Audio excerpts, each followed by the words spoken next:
pasiënte in die ICU en intensiewe sorg. En toe die vorige keer die geleentheid gehad het om te preek, toe Corrie dit bygewoon en toe het ek vir haar gesê ek gaan vir haar geleentheid gee om te getuig en ek het dit toe nie gedoen nie. So ek doen dit nou eerder vandag aan die Corrie.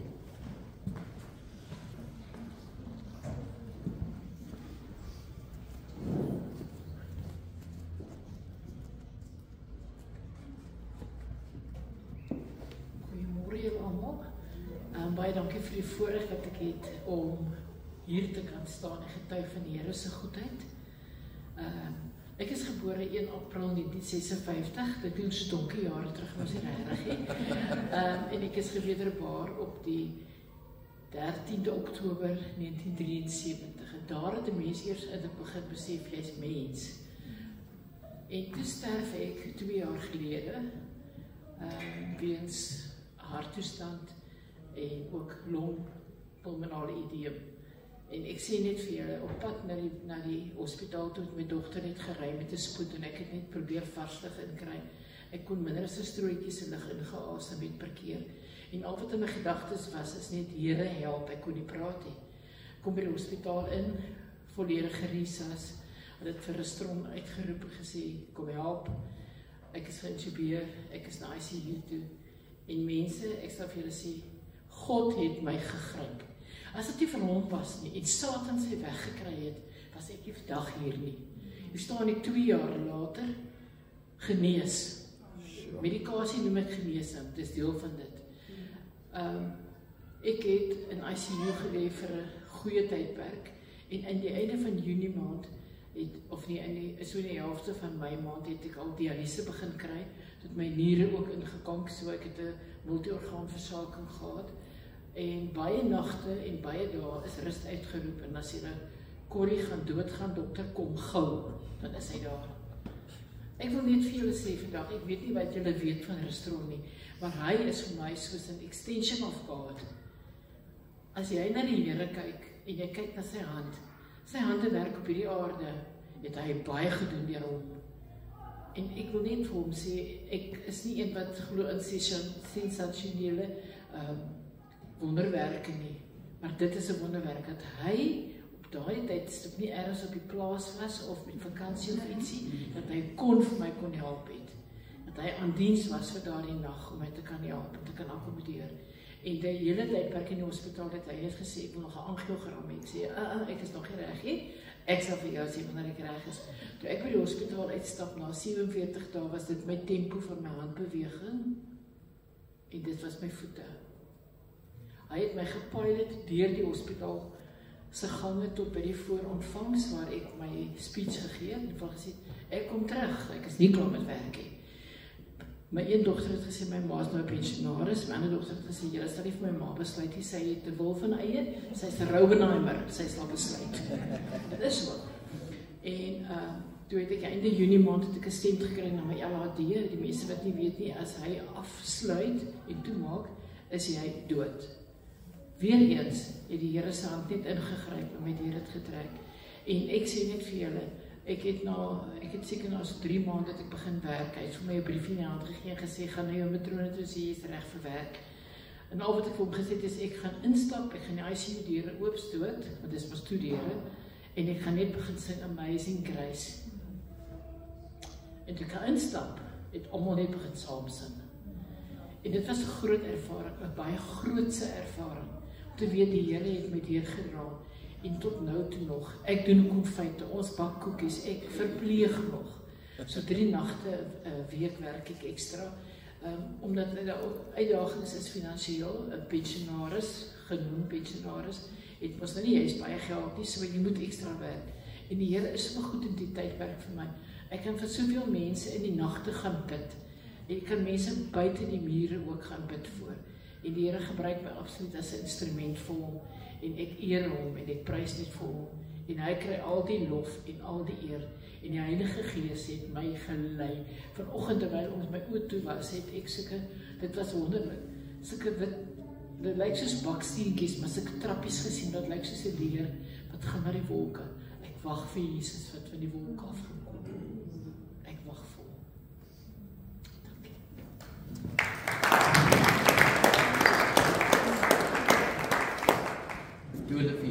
gevra het, wie is jou, hoe lyk jou naaste? Toe het hy die storie vertel van die barmhartige Samaritaan. So ek wil daar begin.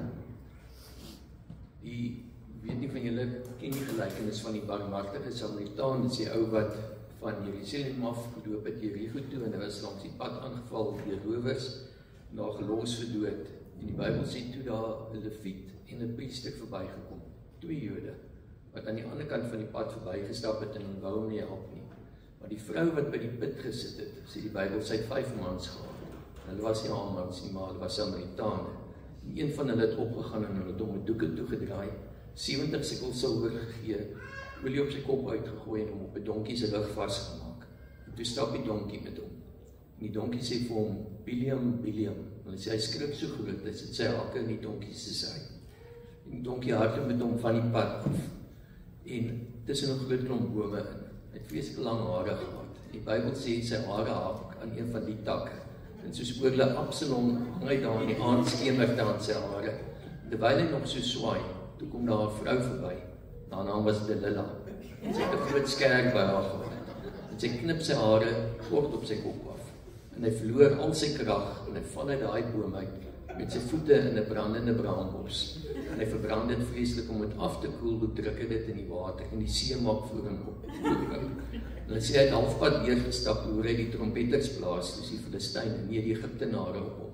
En die water maak toe en almal versuip, behalwe hy. Want daar was 'n boot gewees. Dus op die boot het hy gebly 40 dae en 40 nagte terwyl hy aanhou reën. En hulle het een duif na die ander gestuur en daar was nie plek om te land nie. Toe sê Noag, jy moet 'n Jona op die skip wees. En toe gooi hulle hom oorboord. Die Bybel sê hy het op die water geloop, maar toe hy die geweld van die golwe sien, het hy bevrees geraak en toe sink hy. En net voor hy versuip, kom haar vis verby en die sluk hom in. 3 dae en 3 nagte was hy in die visse pens. Toe swem die vis met hom na die wal en op daai wal het hulle vir 5000 mans en hulle vrouens en kinders kos gegee met 2 visse en 5 broodjies. En die vis spoeg hom toe daar uit. Soveel so dat hulle die volgende dag 12 mandjies vol van hom opgekry. En wat ek hierdeur probeer demonstreer is dat 'n mens kan die Bybel ken, maar as jy nie die een ken waaroor die Bybel gaan nie, kan dit vir jou net stories wees. En waar kan vandag se praatjie kom, want ek kan nie preek nie. Ek het eendag vir 'n predikant wat 'n pasiënt is by my gesê, ek gaan by die kerk en sê my, julle las mos eintlik net versies by mekaar. Julle preek nie, julle nie om die woord te ontleed nie. En toe dink ek, dit is so, maar dit is nie my werk om die woord te ontleed nie. Ek hoef net die versies te gee. Die Here spreek hieroor. So, waar ek op dag se praatjie kom, is ek kry 'n WhatsApp van 'n persoon wat net sê, who is Jesus to you? Net daai vraag. En toe ek daai vraag kry, toe trigger dit 'n klomp goed in my kop, want ons kan maklik sê, he's the rock, he's the foundation, he's the cornerstone, he's the Alpha and the Omega, the beginning and the end, the Messiah is the Son of Man, the Son of God, he's my Savior, he's my Christ.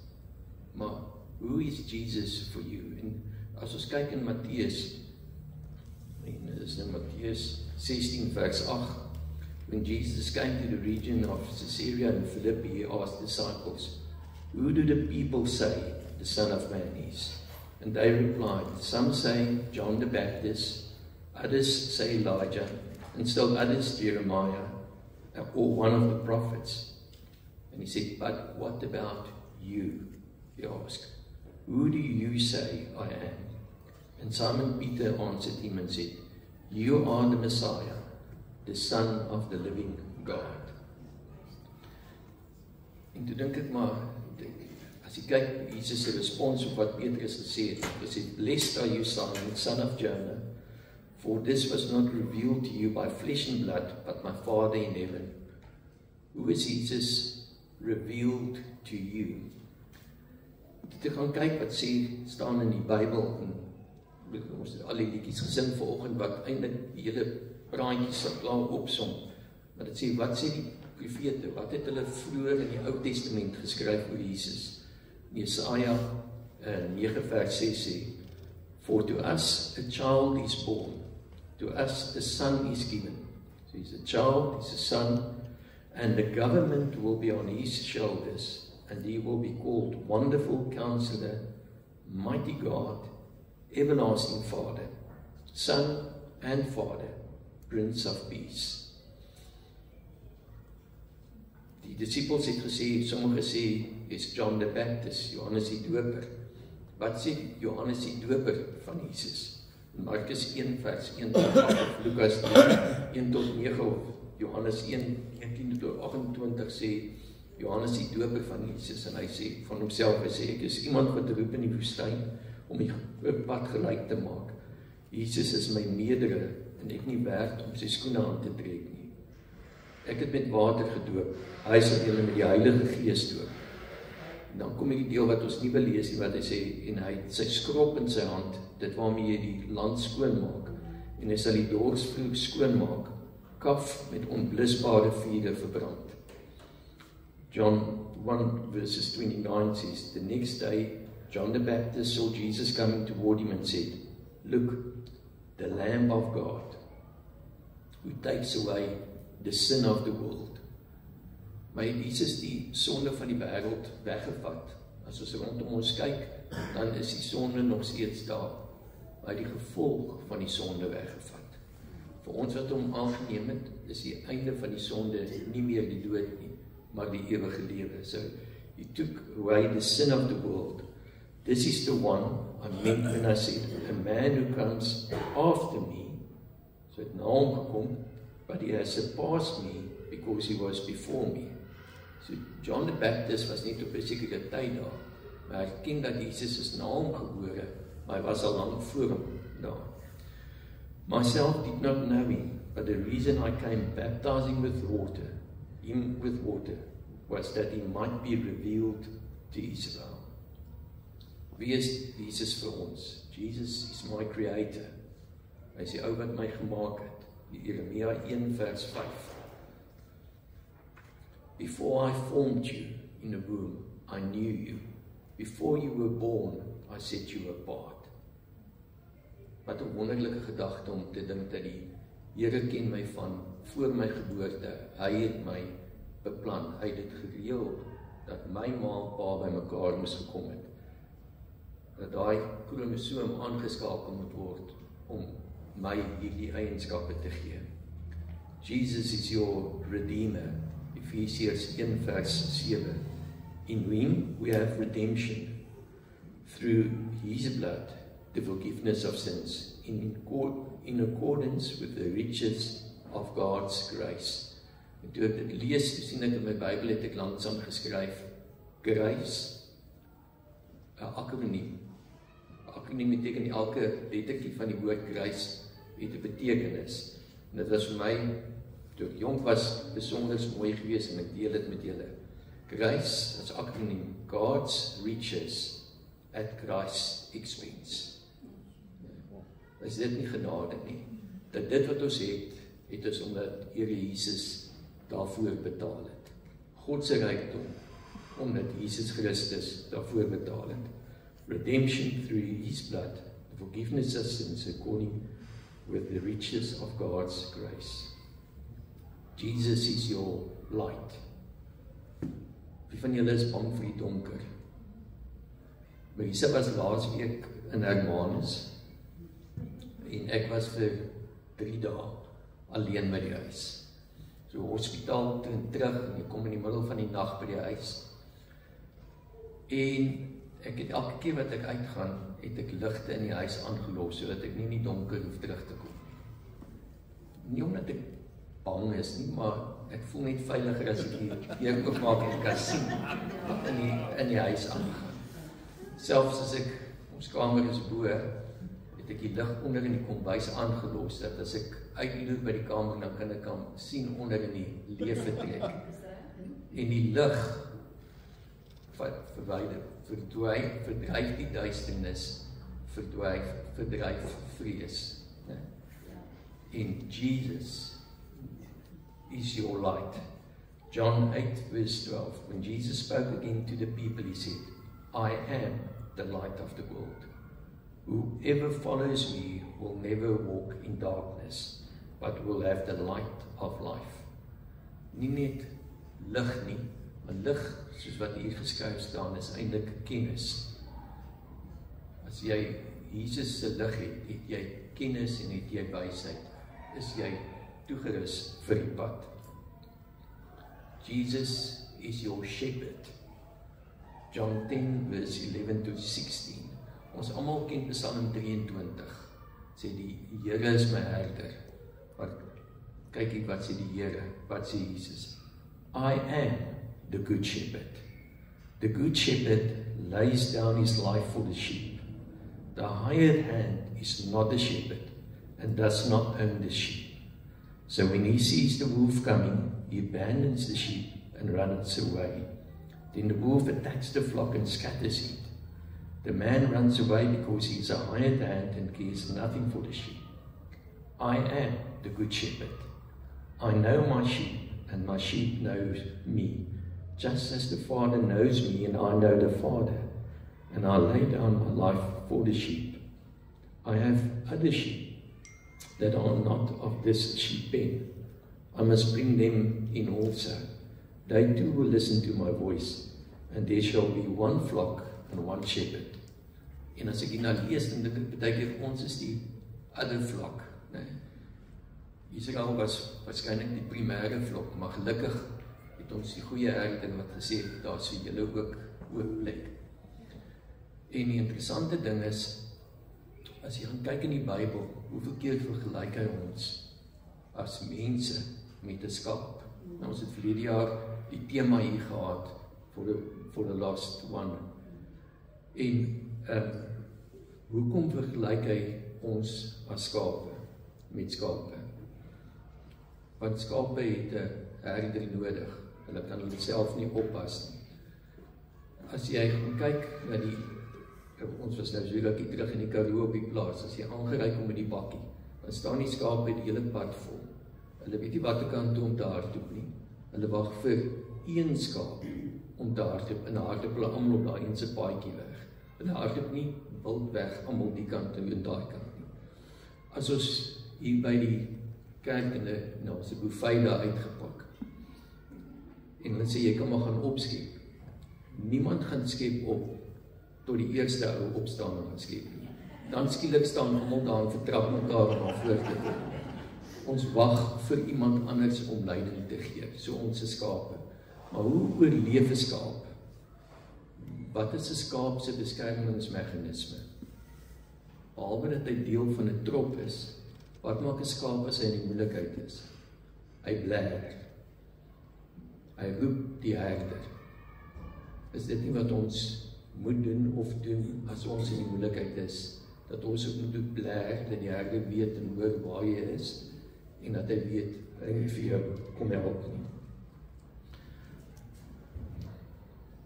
Ek gaan baie keer by my eie notas verby. Jesus is your friend. En as ek nou kon, dan sou ek gesing het, what a friend we have in Jesus. Maar my vrou sê ek mag nie sing nie. Maar ek dink nie daaraan, hy sê in Johannes 15 vers 15, I no longer call you servants, because a servant does not know his master's business. Instead, I have called you friends, for everything that I learned from my Father, I have made known to you. En wat is die verskil om 'n vriend te hê versus jou broer of jou suster? Jou broer en jou suster het jy nie gekies nie. Jou vriende het jy gekies. Maar jy kan nie alleen sê, ek is Solly se vriend nie. Solly moet ook besluit, maar hy wil my vriend wees. So as ons besluit ons het 'n band van vriendskap, dan deel ons dinge. Ons deel baie keer hartsgeheim, ons deel vreugdes, ons deel hartseer. Maar dit is 'n band wat ek gekies het. Nou sê Jesus hierso, I no longer call you servant, because a servant does not know his master's business. Instead, I call you friend. So hy het gekies om ons vriend te wees. Ons moet ook kies om sy vriend te wees, om daai band van vriendskap, wat 'n ander band is, as die band van kinds wees, of die band van familie wees. Joseph Servan het in 1855 die liedjie geskryf, What a Friend We Have in Jesus. En toe die teksversie skryf, toe dink ek, dat ek net van die liedjie kom toe aan mekaar van my op. En om toe net dat ek net kyk, wie was hierdie Joseph Servan, 1855, so omtrent 200 jaar terug. En dit is 'n Ierse priester, wat die dag voor sy troue, het sy bruid verdrink.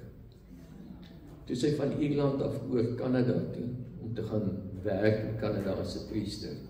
4 jaar later, toe staan hy weer op trou, en 'n week voor sy troue, toe raak die bruid siek, en sy sterf weens 'n siekte.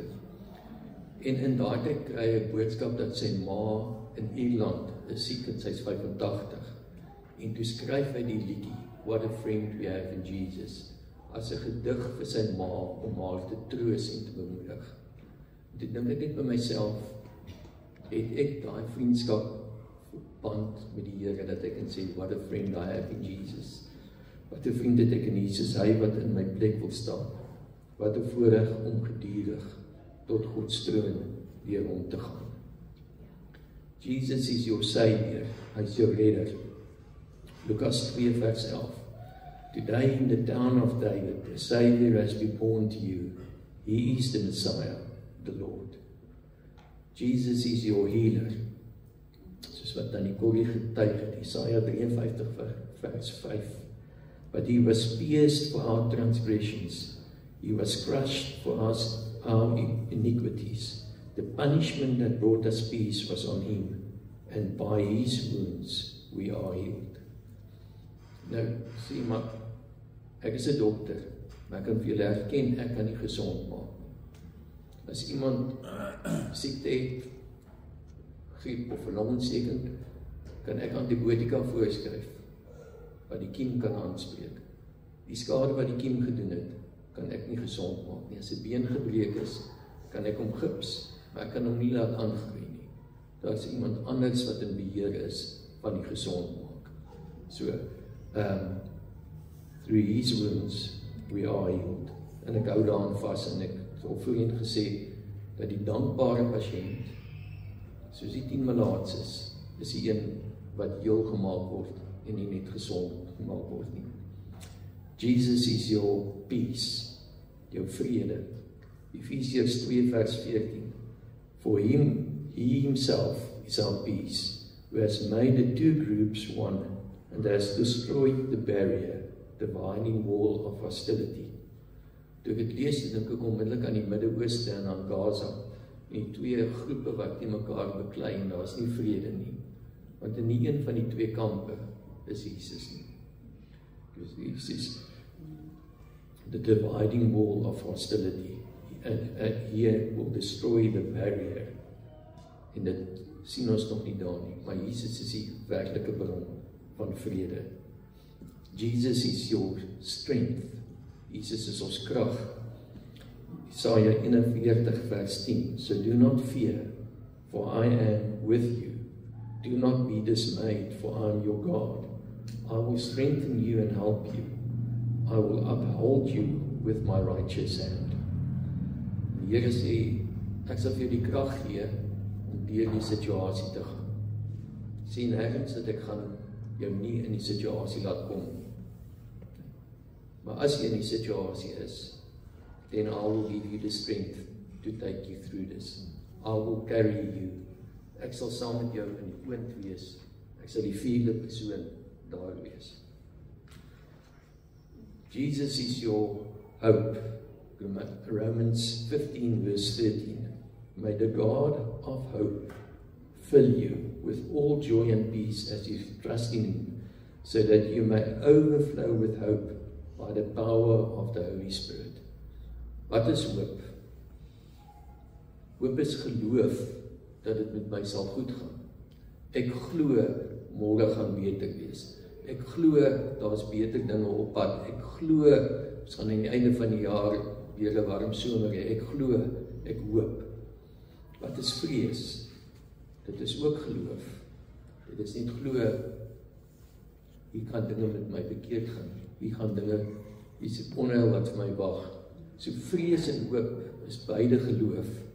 Die een is in die positiewe en die een is in die negatiewe. En die Bybel sê, I've not given you a spirit of fear, but I've given you a spirit of hope. So die Here draai ons geloof om van 'n negatiewe na 'n positiewe. Jesus is your refuge. Hy is jou rots, jou fort waarin jy beskerm. Psalm 46 vers 1. God is our refuge and strength and ever-present help in trouble. Ek gaan weer terugkom na die ever-present. Psalm 91 vers 1 en 2, ons koue Psalm. Whoever dwells in the shelter of the Most High will rest in the shadow of the Almighty. I will say of the Lord, He is my refuge and my fortress, my God, in whom I trust. En die belang van 'n refuge of 'n fortress is dat hy staan vas, jy gaan na hom toe. He who dwells in the shadow of the Almighty, so jy moet na hom toe gaan. In Psalm 91 gebruik hy ook die beeld van die, soos hy hen na kuikens beskerm. En ek het al voor in die beeld genoem om te sê, as die hen daar is en die klomp kuikens hardloop daar rond en die arend kom daar oor wat die kuikens wil vang, dan hardloop die hen nie na die kuikens toe nie. Sy lig net haar vlerke op. Die kuikens hardloop onder die vlerke in. So God is ons beskerming. Hy lig sy vlerke op en ons moet onder sy vlerke in hardloop. Jesus is your mediator. Jesus is ons middelaar. Not a pope, with all respect, not Mother Maria, but Jesus is the mediator. 1 Timothy 2 verses 5, for there is one God and one mediator between God and mankind, the man, Christ Jesus. Daar moet een wees wat sonder sonde was, wat nie vir sy eie sonde betaal het nie, anders kon hy nie vir my sonde betaal het nie, om die mediator te wees. Die voorhangsel van die tempel het geskeur toe Jesus gesterf het, toe hy die prys betaal het, om te sê, nou het ek ook direkte toegang tot God. Ek hoef nie meer deur iemand anders te gaan nie, ek hoef nie deur die hoërpriester te gaan nie, ek hoef nie deur Moeder Maria te gaan nie, ek kan direkte toegang hê tot God. Not only is he your mediator, but he is also your advocate. Wat doen 'n advokaat? Hy stel jou saak om jou te verdedig in die hof. 1 John 2 verse 1. My dear children, I write this to you so that you will not sin. So moenie gaan sonde doen nie. But if anybody sin, we have an advocate with the Father, Jesus Christ, the righteous one. So dink net, een het hy vir ons direk toegang gegee, maar twee sit hy daar langs die troon, en as jy daar staan en jy mompel, soos wat ek nou mompel, en ek weet nie wat om te sê nie, dan sê hy doen eintlik dit. Dit is wat gebeur het, maar moenie daaroor worry nie, ek het daarvoor klaar betaal. Dit is afgehandel, ons kan aan die volgende saak toe aanbeweeg. Jesus is your comforter. Isaiah 51 vers 12. I, even I, am he who comforts you. Who are you that you fear mere mortals? En party dae het jy net nodig dat iemand sy arms om jou sit en jou vasdruk en sê, alles is okay. Moenie worry nie, alles is okay. Jesus is your victory. 1 Korintiërs 15 vers 57. But thanks be to God, He gives us the victory through our Lord Jesus Christ. So, nie net comfort jou nie, nie net haal hy jou uit nie, maar hy gee vir jou die oorwinning, omdat hy die prys betaal het. En dan ongeag wat jou behoefte is, ongeag wat jy kan begeer of dink, Jesus is more than enough. Jy kan niks meer kry om te betaal vir die prys nie. Nie deur jou goeie werke, nie deur die reëls te gehoorsaam, nie deur jou tiende te gee of jou huis te verkoop en jy kan niks meer kry nie, want Jesus is more than enough. Ephesians 3 verse 20. Now to him who is able to do immeasurably more than all we ask or imagine, according to his power that is working within us. Jesus is more than enough. Ons hoef nie by enige ander plek oplossings of uitkomste te gaan soek nie. Jesus is the source. Hy is die bron van die lewe. Hy sê in Johannes 15 vers 5, ek is die wynstok, ek is die loot. As jy geanker is in my, dan vloei my bloed deur jou en sal jy vrug dra. Ek is die source. En ek wil vra Maries, Sjaal gou vorentoe wil kom. Want ek wil net geweet, demonstreer.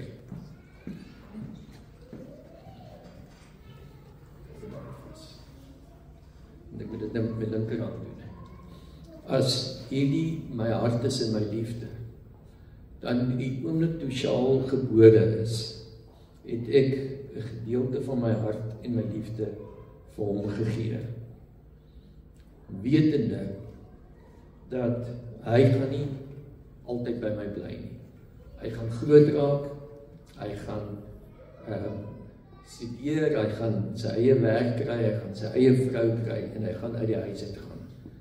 Maar saam met my liefde het ek vir hom gegee, my sleutels van my huis, hy het toegang tot die yskas en die klerekaste en hy dra partykeer my sokkies en hy kom al goed uit die huis uit.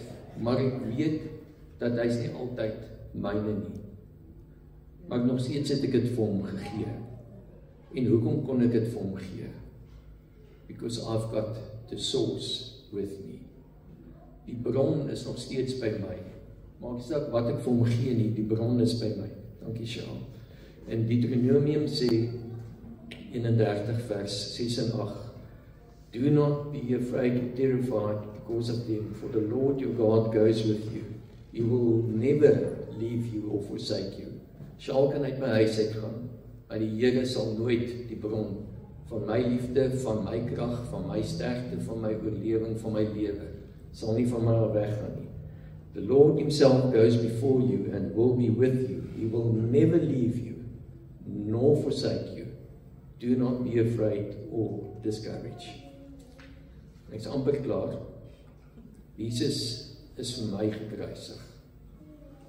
Hy is vir my sondes, vir my oortredinge is hy gekruisig. En het hy gesterf. Wat is die ergste ding wat jy dink wat in die Bybel kan gebeur? En dit is dat Jesus gekruisig is. Vir ons as Christene is dit die ergste ding wat gebeur het, is dat hy doodgemaak is. Wat is die beste ding wat in die Bybel gebeur het? Is dat Jesus gekruisig is en doodgemaak is en opgestaan het en vir ons die gawe van die ewige lewe gee daaroor. En as God dit wat die ergste is, kan gebruik om dit te maak wat die beste is, dink net wat kan hy in ons lewens vir ons doen. Filippense 1 vers 21 sê Paulus, en mag dit begeerte van my hart wees vir ons almal. For me to live is Christ. So wie is Jesus vir jou? For me to live is Christ. Want hy het sy lewe afgegee en gesterwe, sodat ek kan lewe. And to die is gain. Partykeer kan dit vir ons voel, dis makliker om dood te gaan, en dan is die stryd verby. Maar ons het die verantwoordelikheid, omdat Christus sy lewe gegee het, moet ons sy lewe gaan, en dit aanhou leef. For me to live is Christ. So ek eindig met Mattheus 16 vers 15. But what about you? He asked. Who do you say I am? Ons maak die oor toe.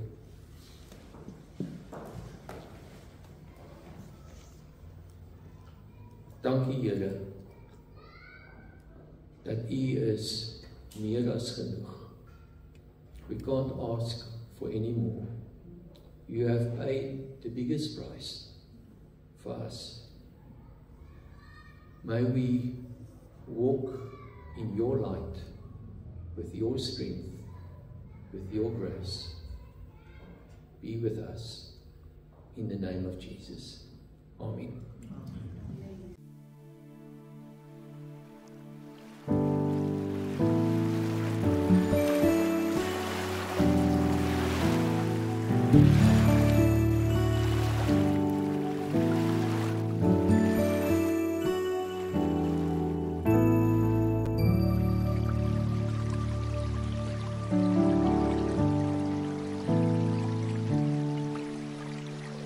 I saw water pouring out from under the temple porch to the east, and led me around the outside to the gate complex on the east.